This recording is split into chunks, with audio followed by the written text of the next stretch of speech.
मंडळी, सुप्रभात. नितीन वैद्य प्रोडक्शन्स निर्मित आणि मृदगंध फिल्म्स LLP निर्मित अलीबाबा आणि 40शीतले चोर या चित्रपटाच्या आजच्या एका महत्त्वाच्या समारंभामध्ये तुमच्या सगळ्यांचं मी पुष्कर श्रोत्री मनपूर्वक स्वागत करतो.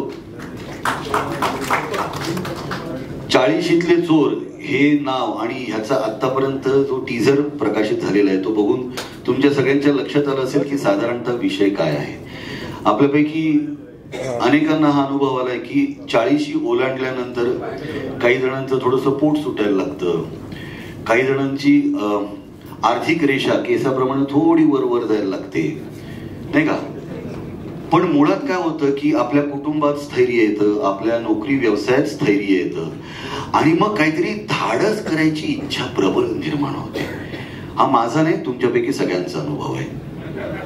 त्यामुळे अशी प्रबळ इच्छा निर्माण झाल्यानंतर जोपर्यंत आपण ह्याच्यात सापडत नाही तोपर्यंत आपण साधू असतो. सापडलं गेलो की त्यानंतर काय होतं आणि मग ती लपवाछपवी कशा प्रकारची असते, त्यामध्ये खोटं बोलणं असतं का, त्यामध्ये आणखीन काही गोष्टी असतात का, या सगळ्याचा धांडोळा घेणारा हा चित्रपट आहे असं मला तरी वाटतंय. त्यामुळे जेव्हा आजच्या या समारंभाला मला सूत्रसंचालक म्हणून विचारलं तेव्हा मी ह्या सगळ्याचा खूप अभ्यास केला आणि मग त्यानंतर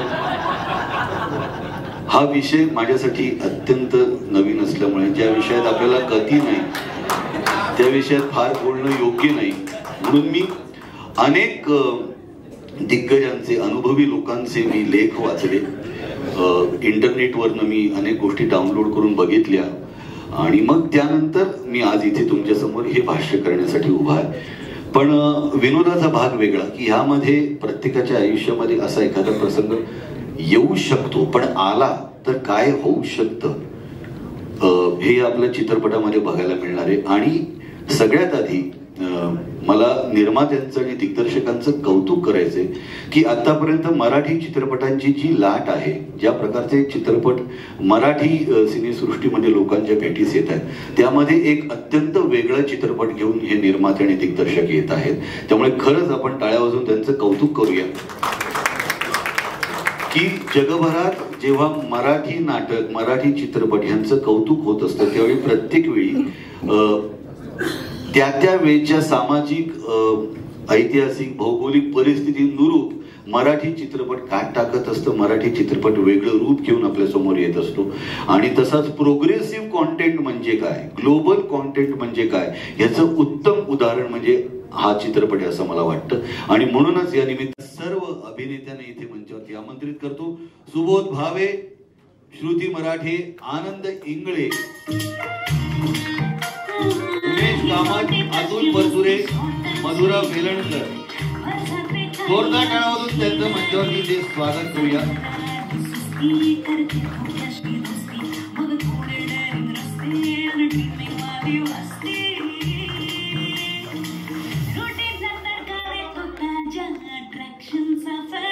नाही, आधी माईक बाजूला ठेवा, माईक बाजूला ठेवा.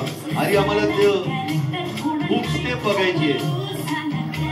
गेलं महिनाभर ज्याची तुम्ही तालीम करत होती हुक स्टेप, पुढे या.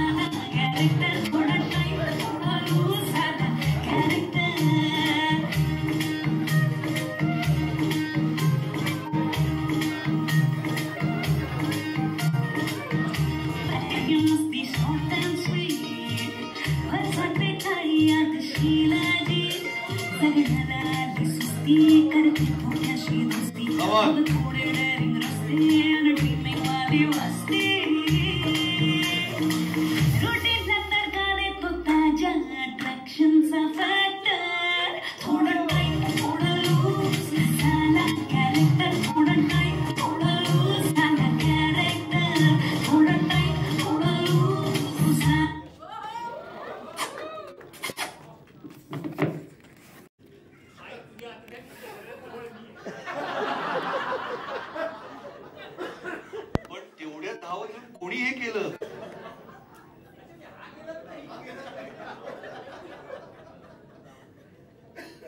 इतके वर्ष जपलं होतं मी, इतकी वर्ष काय नेमकं घडलं आता माहिती आहे ना.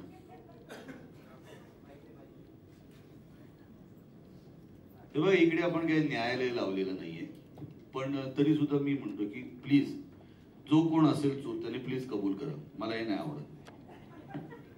जे काय ते प्लीज कबूल करा. कोणी केले कबूल करा ना, कोणीतरी कबूल करा. तो शोध चाललाय पुष्कर. आणि तो जो अलिबाबा मगापासून ते म्हणतात की एक मात्र असं आहे या चित्रपटात त्याचा आम्ही प्रमोशन मध्ये उल्लेख केलेला नाहीये, पण आज पुष्कर इथे काय याचं कारण तुम्हाला कळलं असेल. तो फक्त अँकर नाहीये, तर तो अलिबाबा सुद्धा आहे. बर उमेश अलिबाबा माझ्याकडे आले. नाही मी तेच म्हटलं, फक्त माईकवर म्हणतो की सगळ्यांना माहिती आहे खरं तर अलिबाबा शोधायची गरज नाही. आपल्या इंडस्ट्रीतला तू एकमेव अलिबाबा आहेस. प्रत्येकाच्या मनामनात असलेला अलिबाबा दुसरा तरी आहे कोण? श्रुती म्हणूनच तुला आज कॉम्पेअर करायला बोलवले ना की छायाचित्र चोर आम्ही आहोत, पण अलिबाबा कोण आहे असं नावच निघालं नाही.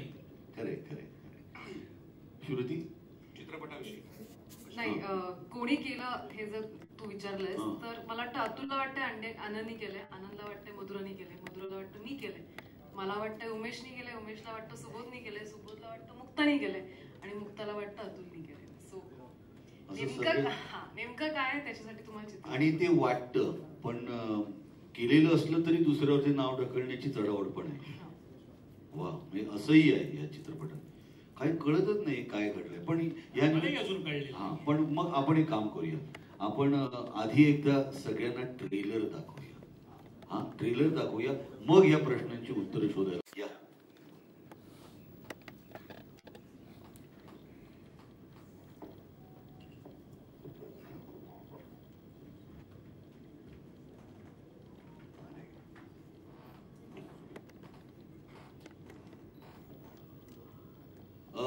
आजचा हा कार्यक्रम एव्हरेस्टच्या युट्यूब चॅनलवरनं जगभरातले लोक बघतायत. सो तिथून सुद्धा तुमच्यासाठी काही प्रश्न आहेत कलाकारांसाठी. सो तेही प्रश्न थोड्या वेळात मी विचारेन. पण मुळात आधी मला कळलं नाही की प फ ब भ म हे म्हणण्यासाठी, औष्ठ्य व्यंजन म्हणण्यासाठी ओठांचा वापर केला जातो असं इतकी वर्ष मला वाटत होतं, म्हणजे खऱ्या अर्थाने. पण आता मला कळलं की म्हणजे एकमेकांच्या संमतीने जर ते 20 ग्रॅम एवढं वजन वगैरे, एवढा अभ्यास या चित्रपटाच्या निमित्ताने. आनंदीकडे काय सांगाल? लेखकाचा अभ्यास आहे, मी फक्त म्हणलंय, मला काही माहिती नाही. पण ह्या चित्रपटातली ज्या व्यक्तिरेखा आहे, मला त्याचीच गंमत वाटते की वेगवेगळ्या प्रोफेशन मधली वेगवेगळी माणसं ही तुम्ही आताही बघत असाल. फक्त आम्ही मुक्ताला मिस करतो आता इथे. मुक्ता बर्वे 4/4च्या दौऱ्यावरती असल्यामुळे ती आज येऊ शकली नाही. पण प्रत्येकाची एक ऍक्टिंग स्टाईल आहे, प्रत्येकाचं एक बलस्थान आहे. आणि या चित्रपटामध्ये तुम्हाला या सगळ्यांचा एक सुंदर कोलाज बघायला मिळतो. आणि अर्थातच माझ्या तोंडी जो डायलॉग आहे की जेव्हा साधं सरळ चुंबन घेतलं जातं तेव्हा ओठांवर साधारणतः किती 20 पाऊंड प्रति चौरस इंच एवढा दाब तयार होतो. पण हे चुंबन जेव्हा बळजबरीने घेतलं जातं तेव्हा हा दाब जवळजवळ 66 पाऊंड प्रति चौरस इंच एवढा जास्त असतो. तर हे मला आता 3 वर्षांच्या पाठांतरानंतर वाक्य आलंय मला. कारण तर हे एक अशा पद्धतीने बघणारं त्या संपूर्ण प्रकाराकडे एक कॅरेक्टर आहे. एक डॉक्टर आहे, तो त्याच्या पद्धतीने बघतो.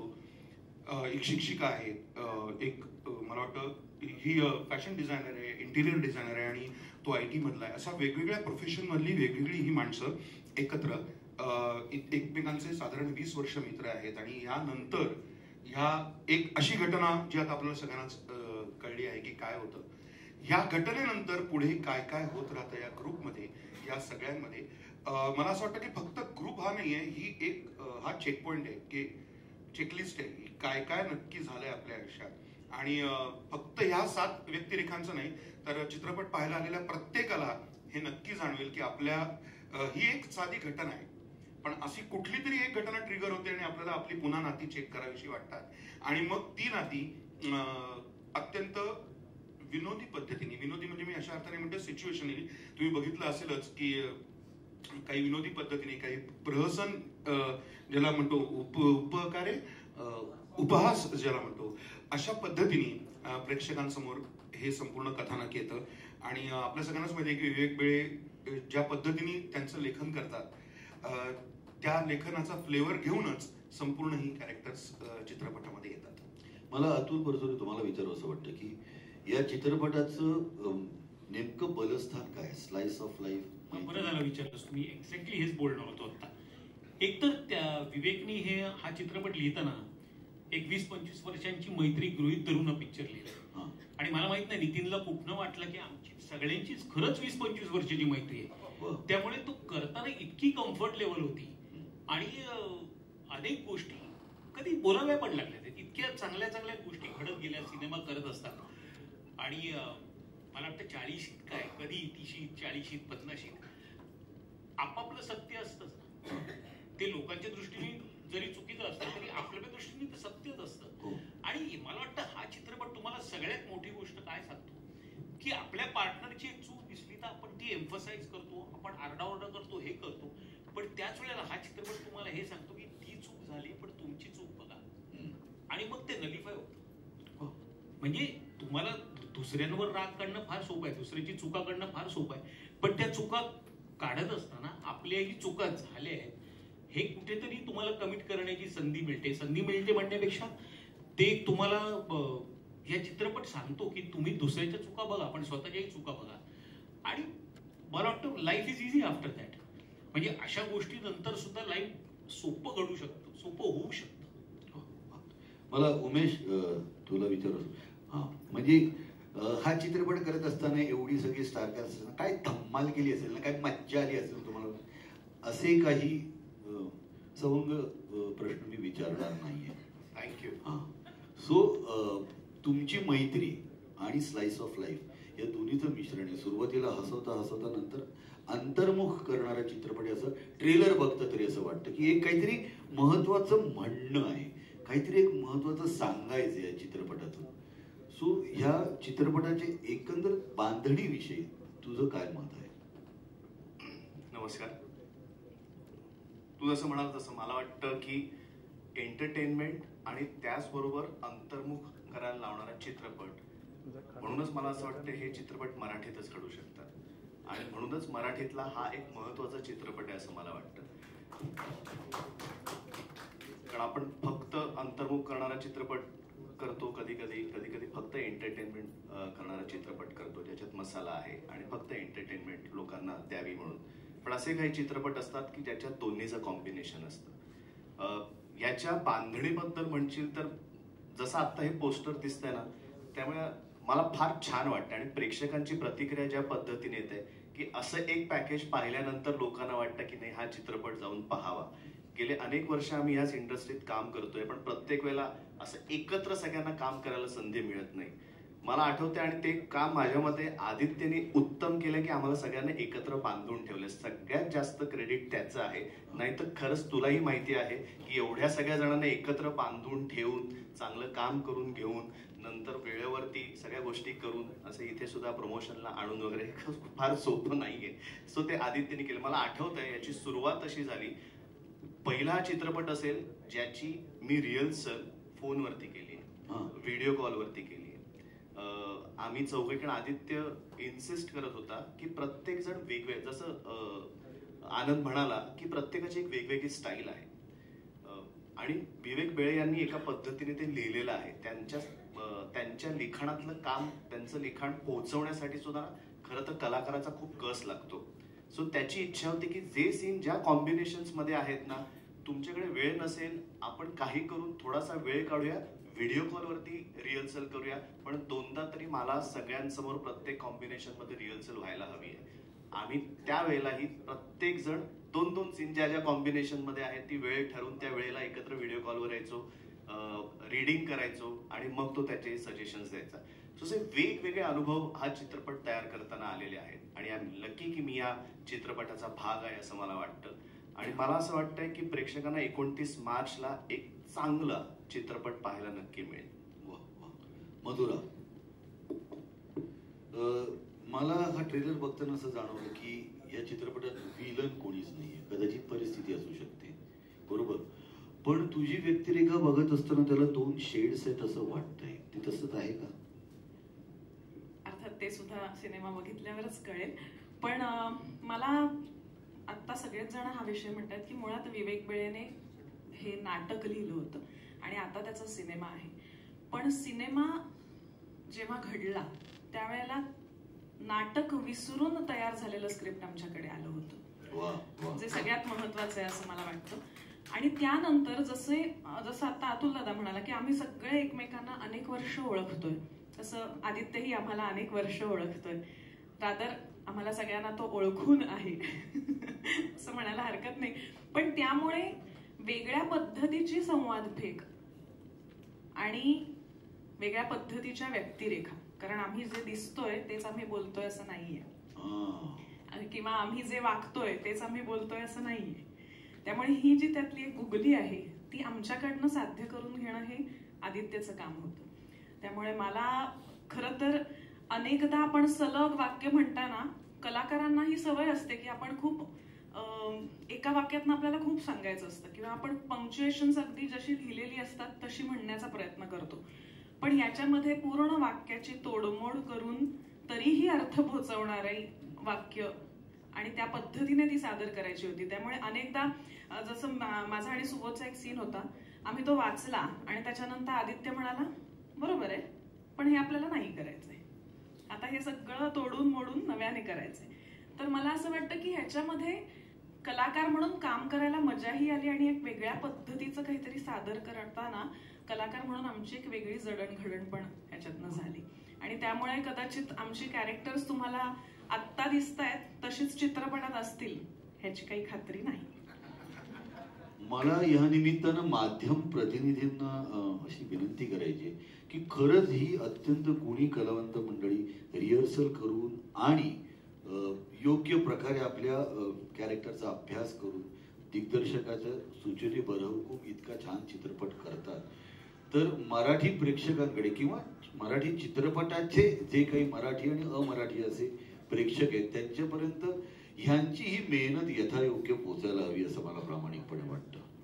सो आपण ह्यांच्या मेहनतीसाठी, म्हणजे हे सगळे नाटकातनं काम करून आलेले कलाकार आहेत, सो ह्यांच्या मेहनतीसाठी म्हणून आपण एकदा टाळ्या वाजवून यांचं कौतुक करू. श्रुती, आज इथे मंचावरती उपस्थित असलेले सगळे आणि या चित्रपटातले सगळे हे नाटकातून चित्रपट, मालिका, चित्रपट असा सगळ्यांचा प्रवास आहे. एकांकिका, मग व्यावसायिक नाटक, मग मालिका आणि चित्रपट असा प्रवास आहे. हे जे माध्यमांतर व्यक्तिगत तुझं झालेलं आहे, तसंच ह्या नाटकाचं जेव्हा माध्यमांतर झालं चित्रपट, तेव्हा तू ते नाटक बघून आणि हा चित्रपट करत असताना तुला त्यातलं काय फरक आणि नेमकं काय छान, सुंदर आणि प्रकर्षाने आवडलेली अशी गोष्ट कोणती होती? नमस्कार. खरं तर नाटक बघितल्यानंतर खूप वर्षानंतर ही फिल्म सिनेमा आपण करू याच्यासाठी आली. त्यामुळे एक आनंद सोडला तर नाटकाबद्दल मला फार काही आठवत नव्हतं. त्यामुळे जेव्हा फिल्म करायला घेतली तेव्हा कम्प्लिटली कोरी पाटी अशी होती माझ्यासाठी. स्क्रिप्ट वाचल्यानंतर, सगळे कॅरेक्टर्स वाचल्यानंतर ते नाटकात काय होते आणि या फिल्ममध्ये काय ह्याचं मला सिरियसली काही आठवत नव्हतं. So it was always a fresh take. आणि जसं सगळ्यांनीच सांगितलं की आदित्य इतका क्लिअर होता, विवेक बेळेंनी जे लिहिलेलं आणि आदित्यला जसं टेकिंग हवं होतं याच्याबद्दल इतके दोघंही क्लिअर होते की आमच्यासाठी थोडंसं सोपं गेलं. सुबोध, आता सगळ्यात शेवटी मी तुला प्रश्न विचारतो. याचं कारणच असं आहे की तू स्वतः एक निर्माता, दिग्दर्शक आहेस आणि तू ज्या प्रकारचं काम करतोयस त्याच्यात तू इतका व्यग्र आहेस. त्याच्यातनं हा चित्रपट करत असताना कथा, सहकलावंत, दिग्दर्शक ह्याच्या पलीकडे जाऊन अशी कुठची गोष्ट होती की हा मी चित्रपट करून माझ्या प्रेक्षकांसाठी हा चित्रपट एक वेगळा असेल, अशी कुठली गोष्ट तुला जाणवली? नमस्कार. सगळ्यात पहिल्यांदा मला हे माहिती होतं की नाटक अतिशय अप्रतिम आहे. नाटक मी पाहिलं होतं. आता माझा इंटरेस्ट हा होता की नाटकातनं सिनेमात त्याचं रूपांतर होताना नक्की काय घडतंय, म्हणजे नाटकासारखा सिनेमा होतोय का सिनेमा म्हणून त्याच्यावरती वेगळ्या प्रकारचे परिश्रम घेतले गेले. आणि याची खात्री होती की विवेक बेळे लेखक आहे, आदित्य इंगळे दिग्दर्शक आहे, त्याच्यामुळे नाटकासारखा सिनेमा नक्कीच असणार नाही. पण नाटकात त्या कथेचं जे फार सुंदर असं चित्र सादर झालं होतं तसंच चित्र सिनेमामध्ये देखील होतंय का एवढंच मला फक्त बघायचं होतं. आणि ते पहिल्यांदा वाचन झालं, उमेश जसं म्हटलं तसं आमच्या प्रत्येकाबरोबर त्याच्या तालमी घेतल्या गेल्या. तेव्हा करोनाचा सुद्धा काळ होता, त्याच्यामुळे प्रत्यक्ष भेटून सुद्धा रिहर्सल करता येणं शक्य नव्हतं. त्यामुळे आम्ही सगळ्यांनीच झूमवरती रिहर्सल केल्या. विवेकनी वाचन घेतलं, आदित्य पण होता, त्यांनी त्याच्या डोक्यात काय व्यक्तिरेखेबद्दल ते सांगितलं. तर मला आवडलेली गोष्ट एक तर कथा अतिशय, त्याची बांधणी फार उत्तम होती. ती काही अशी खूप जगावेगळी कथा नाहीये, पण मला असं वाटतं ती अवघड यासाठी आहे की बाहेर जे नाट्य चालू आहे ते एक वेळेला खूप सोप्या पद्धतीने मांडता येतं, पण मनामध्ये जे नाट्य चालू आहे ते कसं मांडणार. आणि हा चित्रपट मनामध्ये चालू असलेल्या नाट्याविषयी बोलतो, जे सगळ्यात जास्त अवघड आहे. की तुझ्या मनात आत्ता सुद्धा इथे बसल्या बसल्या आपल्या प्रत्येकाच्या मनात अनंत गोष्टी चालल्या. ते मनाचा शोध घेण्याचं जर यंत्र आलं तर तोच गोंधळून जाईल आणि आपण सगळे गोंधळून जाऊ. इतकं आपल्याला आता इथे उभं असताना एकमेकांबद्दल वाटतंय, पण हेच समोर जेव्हा आपल्याला आणायचंय तेव्हा कशा पद्धतीने आणणार. आणि ती एक काहीतरी एक महत्वाची घटना घडायला लागते. आणि जेव्हा जेव्हा जसं आपण म्हणतो की अनेक घरांमध्ये सुद्धा एखादी व्यक्ती जी त्या घराला सांभाळून ठेवते ती जिवंत असते तोपर्यंत सगळं चांगलं सुरळीत चालू असतं. ज्या क्षणी त्या व्यक्तीचं निधन होतं त्या क्षणी प्रत्येकाचे रंग दिसायला लागतात. तसंच ह्या पात्रांमध्ये सुद्धा ते मित्र आहेत, अनेक वर्ष एकत्र आहेत, पण एक अशी घटना घडते आणि त्याच्यानंतर त्या प्रत्येकाचे रंग जे आतापर्यंत त्यांनी खूप लपून ठेवायचा प्रयत्न केला ते हळूहळू आपल्या समोर यायला लागतात. आणि मला असं वाटतं की ती सगळ्यात मजेशीर गोष्ट आहे. आणि ही फक्त नात्यातच घडते असं नाही. मला असं वाटतं की अनेक वर्ष संदीप पण इथे आहे, राजकारणात देखील अनेक वर्ष जर एकत्र सगळी मंडळी राहत असतील आणि कोणीतरी असा एखादा पत्ता टाकला निनावी तर त्याही सगळ्या एकमेकांची अत्यंत निष्ठावंत असलेल्या लोकांचेही रंग आपल्याला दिसायला लागतात. तसंच या कथेत या नात्याचं आहे. आनंद नाही, मला हेच अगदी मनापासून म्हणायचं की तू मगासपासून जे म्हणालास की हा चित्रपट हे सांगतो तर अगदी तुझं बरोबर आहे. फक्त त्यातली एकच गोष्ट मला सांगायची, हा चित्रपट काही सांगत नाही, हा चित्रपट शेअर करतो.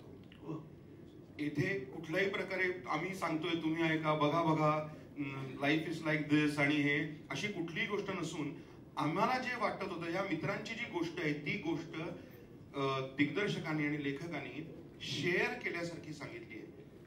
हे माझं फक्त गुपित तुमच्यापर्यंत पोहोचलंय. कदाचित पटेल, कदाचित पटणार नाही, पण मी तुमच्याशी काहीतरी मनापासून शेअर करतो आहे, शेअर करू इच्छितो आहे, अशा ऍटिट्यूडने केलेला हा चित्रपट आहे.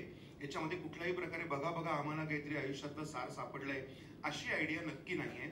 हा एक सगळ्यात महत्वाचा मुद्दा. आणि दुसरा मुद्दा, मगाशी मला ही म्हणताना जेव्हा सांगितलं की प्रत्येकाचं एक बलस्थान आहे. चित्रपटामध्ये तुम्ही सगळ्यांनी आमच्या सगळ्यांची वेगवेगळी कामं पाहिली आहेत. मला ही फार गंमत वाटते की हे इंद्रधनुष्य ज्या पद्धतीने फुलवलं गेलं आहे, म्हणजे या चित्रपटात मी चित्रपट थोडासा जेवढा बघितला आहे त्याच्यामध्ये श्रुती मराठे तुम्हाला या चित्रपटात अत्यंत वेगळी आणि आतापर्यंत ती अशी तुम्हाला कधीही दिसली नाहीये. किंवा परचुरे सरांचं काम वेगळं आहे, प्रत्येकाचंच. उमेश तर देखणं आहेच.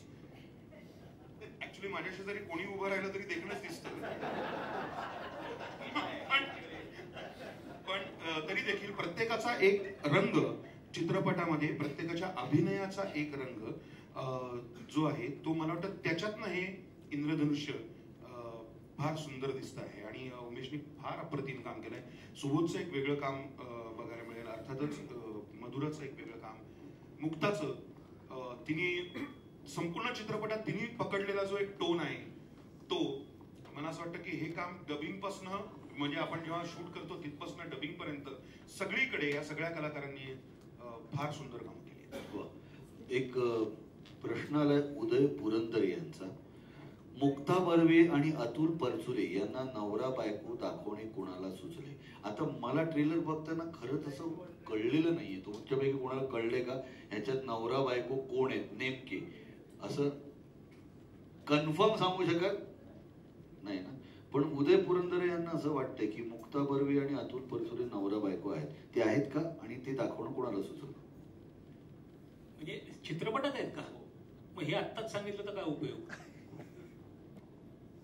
असतील नसतील आम्हाला सुद्धा म्हणजे नाही, तुम्ही बघा कळेल तुम्हाला. पुरंदरे हुशार आहेत एवढं म्हणेन. हा, पुरंदरे हुशार आहेत. उदय पुरंदरे यांचा पुरेसा अनुभव आणि त्यांचा अभ्यास असावा, कारण त्यांनी ट्रेलर बघून 2 वेळा बघून त्यांनी साधारणतः ठोकळे जोडवण्याचा प्रयत्न केलेला दिसतोय.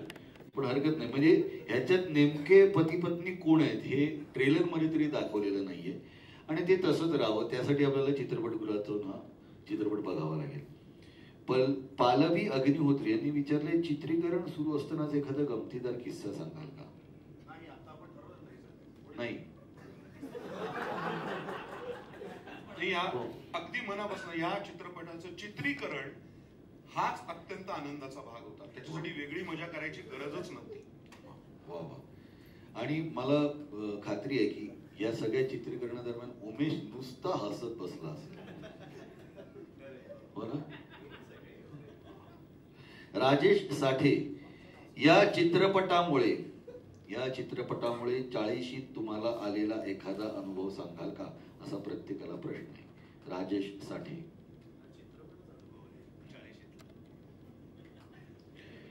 खरं तर मी ठरवलं होतं, मला आधी खूप इच्छा होती की तरुणपणात म्हातारपणाची कामं करायची.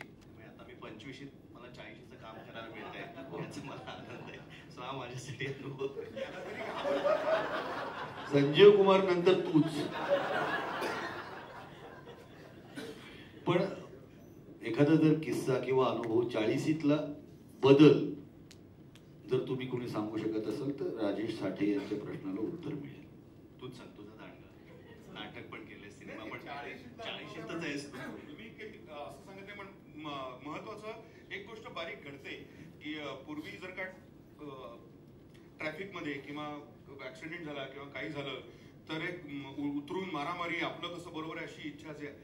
आता मला वाटतं जाऊ दे, मरू दे, काय बाबा तुझं बरोबर आहे ना, माझं चुकलं, नो प्रॉब्लेम. पण आता भांडणं नकोत, आता मारामाऱ्या नकोत. आता मलाच इतके घोळ आहे की अजून नवीन तुझा घोळ घेण्याची माझी इच्छा नाही. पण हा बदल मला असं वाटतं होतो परचुरे की आता महत्वाची गोष्ट काही झाली असेल तर सगळ्यांच्याच बाबतीत म्हणतोय मी की आता सोडून द्यायची वृत्ती निर्माण होते. Let go. यांनी काहीही फार मोठं भांडण करून किंवा आता आपला मुद्दा प्रूव्ह करून फार काही सिद्ध होत नाहीये. त्यापेक्षा हे सोडून दिलं तर आपण जास्त आनंदाने जगू. हे मला पटतं, पण मी 15 मिनिटात विसरतो ते. आणि हे सगळ्यांनाच माहिती आहे. बरं, काही असतात ना, काही भाज्यांना उठाव नसतो. कशात त्याच्यात सतत पाणी मारावं लागतं. त्या आठवडाभर तुम्हाला पाणी मारलेले दिसतात पहिल्या दिवशी आणल्यापासून. काही असे दुर्दैवी लोक असतात त्यांना 20शीतही अनुभव येत नाही, 30शीतही येत नाही, 40शी येत नाही, 50शी. तुझं आणि माझं दुःख सेम आहे ना. हे जोपर्यंत तुला वाटतंय तोपर्यंत हे जग चालू आहे पुष्कळ. बरं, मला श्रुतीला आणि मधुराला विचारायचंय की 40शी पार केल्यानंतरचा तुमचा संकल्प काय? अजून अनेक वर्ष तुम्हाला 40शी पार करायला, तर तुमचा संकल्प काय 40शीतला? हे बघ, बालपणातली पहिली 40 वर्ष जरा कठीण असतात. ती आता सरली आहेत आणि आता तरुणपणाकडे माझी वाटचाल चालू झालेली आहे. असे प्रश्न विचारलो. एवढी होती मधुरा तेव्हापासून मी तिला ओळख. तेव्हा 40शीतले 50 असे नको प्रश्न. श्रुती, 40ला खूप वेळ आहे, मला जायचंच नाही अजून तिथे. मी आता अजून 20शीत आहे ना, मला छान वाटतंय. So let's not talk about it. हे एक ठरलेलं आहे. प्रश्न 20शीत करून टाकलेला आहे. 40शीत खोटं बोलायला शिकतो हे नक्की ठरलंय. बरं, आणखीन आपल्या माध्यम प्रतिनिधींना काही प्रश्न विचारायचे असेल आता किंवा वैयक्तिक त्यानंतर आपण विचारू शकतो. तर मग आता आपण फोटो ऑपॉर्च्युनिटीसाठी सगळ्यांनी इथे आमंत्रित करूया. या. आदित्य इंगळे, विराज लोंढे, संदीप देशपांडे, नितीन वैद्य, निखिल वराडकर या सगळ्यांना मी इथे मंचावरती आमंत्रित करतो. मयूर हरदास इथे आहेत का? या चित्रपटाशी संबंधित संपूर्ण टीमला इथे मंचावरती आमंत्रित करतो. अमोल साळुंखे आहेत, ॲग्नेल रोमन आलेले, ऑडिटच्या आलात का तुम्ही? गायत्री,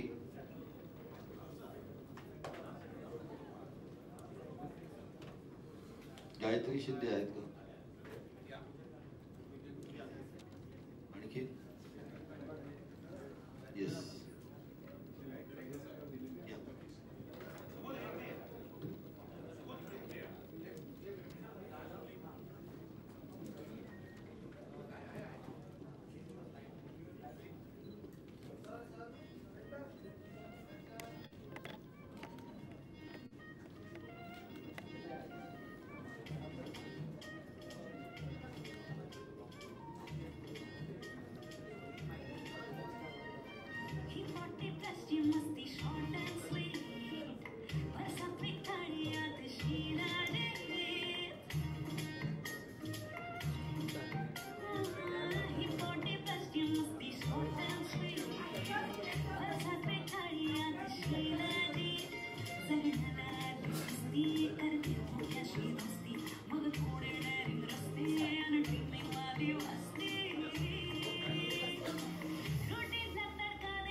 जी